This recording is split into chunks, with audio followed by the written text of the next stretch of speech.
Hi friends, welcome to smart kitchen. ఎవరైనా మా ఛానల్ని ఫస్ట్ టైం చూస్తున్నట్లయితే మరిన్ని రెసిపీస్ కోసం కిందున్న సబ్స్క్రైబ్ బటన్ని ప్రెస్ చేసి నా ఛానల్ని సబ్స్క్రైబ్ చేసుకోండి. ఈరోజు ఈ వీడియోలో మసాలా దోశ ఎలా వేసుకోవాలో నేనైతే చూపించబోతున్నాను. అచ్చం హోటల్ స్టైల్లో ఎలా అయితే దోశలు వేస్తారో ఇంట్లోనే మనము ఈ విధంగా దోశలు వేసుకుందామండి. ఈ వీడియోని ఎక్కడ స్కిప్ చేయకుండా చివరి వరకు చూసి మీరు ఎంజాయ్ చేయండి. ఈ దోశకు కావాల్సిన పదార్థాలు ఏమిటో, ఎలా తయారు చేయాలో ఈ వీడియో అయితే నేను చూపించబోతున్నాను. ఇంకా ఈ వీడియోని స్టార్ట్ చేద్దాం. ముందుగా నేను ఒక గ్లాస్ వరకు లావు బియ్యం అంటారు కదండి, కంట్రోల్ బియ్యాన్ని వేసుకుంటున్నాను. ఇంచుమించు 250 గ్రాముల వరకు ఉంటుంది రైస్. అందులో 120 గ్రాముల వరకు మినపప్పుని, ఒక 60-70 గ్రాముల వరకు శనగపప్పుని వేసుకొని 1-2 సార్లు మనం నీట్గా మనం వాష్ చేసుకోవాలి. ఇలా మనము 1-2-3 సార్లు బాగా శుభ్రంగా మనము వాష్ చేసుకున్నాక ఇప్పుడు ఇందులో మనము వాటర్ వేసుకొని కనీసం 5 నుండి 6 గంటల వరకు నానబెట్టుకోవాలి. మనకి ఇంకా టైం ఉంటే ఉదయం నానబెట్టుకొని సాయంత్రం అలాగా మనము గ్రైండ్ చేసుకున్న సరిపోతుంది. టైం లేకపోతే మాత్రం మనకు ఒక 4 to 5 అవర్స్ నానితే చాలు. నేనైతే ఇక్కడ 6 గంటల పాటు నానబెట్టినాను. 6 గంటల తర్వాత మనము తీసి చూస్తే మనకు ఈ విధంగా బాగా మనకు నానింది ఫ్రెండ్స్. ఇప్పుడు మనం దీన్ని ఒక మిక్సీ జార్లో వేసుకొని మెత్తగా మనము దోశ పిండిని గ్రైండ్ చేసుకుంటే ఈ విధంగా మనకు సరిపోతుంది.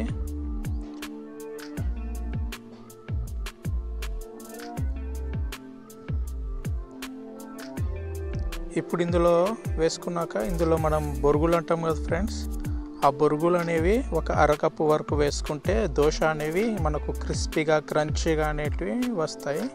సో మనం బొరుగులు వేసుకొని గ్రైండ్ చేసుకుంటే చాలా క్రిస్పీగా వస్తాయి.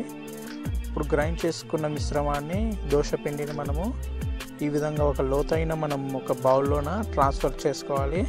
ఇంకొక విషయం ఫ్రెండ్స్, ఈ పిండిని మనము వెచ్చగున్న ప్లేస్లో మనము పెడితే దోశ అనేది పులుస్తుంది. రాత్రంతా నానబెట్టుకోవాలా. చలికాలంలో వర్షాకాలంలో మాత్రం మనకు పిండి అనేది పులవదు.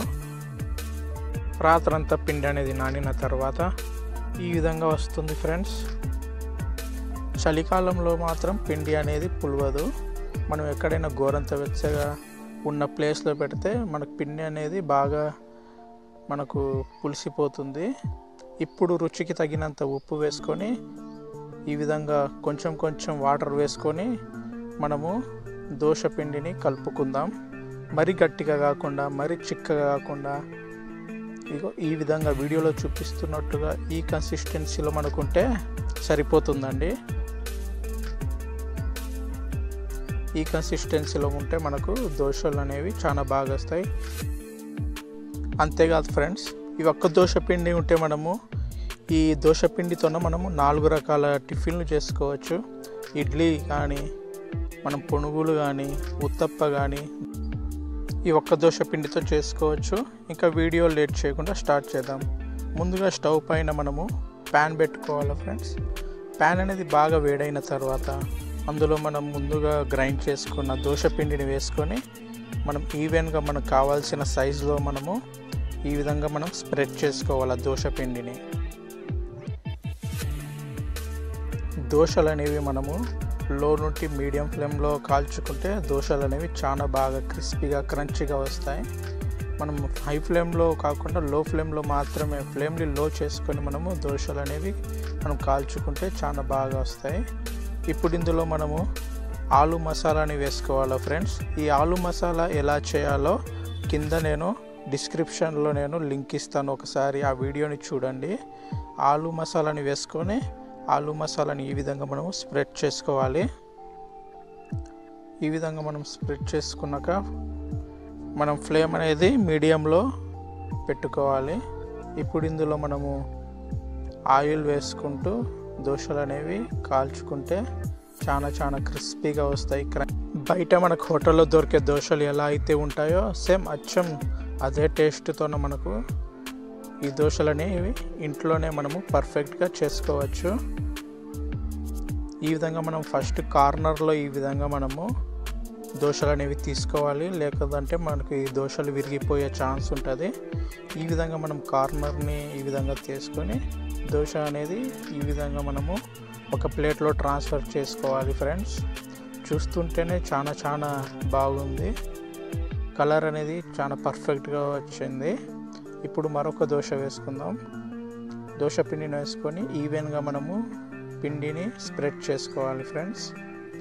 ఇప్పుడు మసాలాని వేసుకొని మనము ఆయిల్ వేసుకొని దోశ అనేది మనము మంచి రంగు వచ్చేంత వరకు మనము కాల్చుకుంటే సరిపోతుంది. ఇప్పుడు ఈ దోశను కూడా మనము కార్నర్లో ఈ విధంగా మనము తీసుకొని దోశ అనేది మనము ట్రాన్స్ఫర్ చేసుకుంటే సరిపోతుంది. ఇప్పుడు టెక్స్చర్ చూస్తుంటే చాలా బాగుంది.